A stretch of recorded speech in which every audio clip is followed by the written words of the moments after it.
নমস্কার। আজকে দৈনন্দিন রাশিফল নিয়ে আলোচনা করব। আজ হচ্ছে 9th এপ্রিল 2026, অর্থাৎ আজকে হচ্ছে আপনার বৃহস্পতিবার।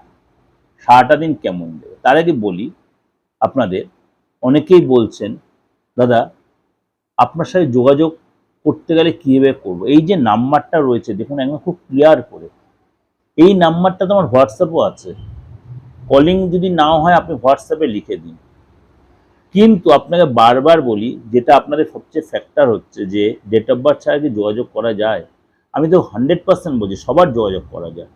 আর অনেকে বলছেন যেগুলো পয়েন্টগুলো ধরে ধরে বলে দিই যে ধর্ম ব্যাপারে আমি বলছি কোনো ধর্মের লোকের কোনো ব্যাপার আমার কাছে এসব প্রেজুডিস নেই। সব ধর্মের লোকের আমার সাথে যোগাযোগ করতে পারেন বা করছেন। এই কথাগুলো একটু মাথায় রাখবেন। আমার কোনো ধর্ম নিয়ে কোনো ওইসব ব্যাপার নেই। আপনারা এই কনফিউশনগুলো মাথাতে তাড়িয়ে দিন। যদি মনে হয় পার্থক্যকে ভরসাযোগ্য লাগে আপনি অবশ্যই আমার থেকে প্রেডিকশন নিতে পারেন।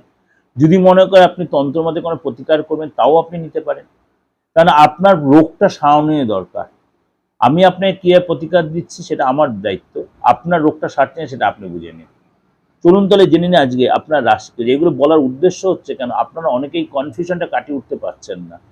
যারা আমার নিয়মিত ক্লায়েন্ট তারা প্রত্যেকে জানে আমি কতটাই যত্ন নিয়ে, কতটাই মানে মানবিকতা দিয়ে আপনাদের বিচারটা আমি কতটা নিজের মনে করে। সুতরাং আপনিও সেই সুযোগটা কাজে লাগাবেন যে কোনো প্রতিকারের জন্য, খালি মৃত ব্যক্তি জাগানো ছাড়া। মেষ রাশি, মেষ রাশির আজকের দিনটা কেমন আছে।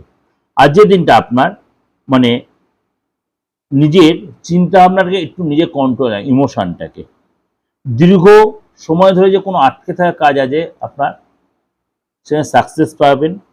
এবং আজকে আপনার কোনো লং ট্যুর করতে পারেন। আজকে আপনার পদোন্নতি হতে পারে কাজের জায়গায়, মনের ইচ্ছা পূরণ হতে পারে।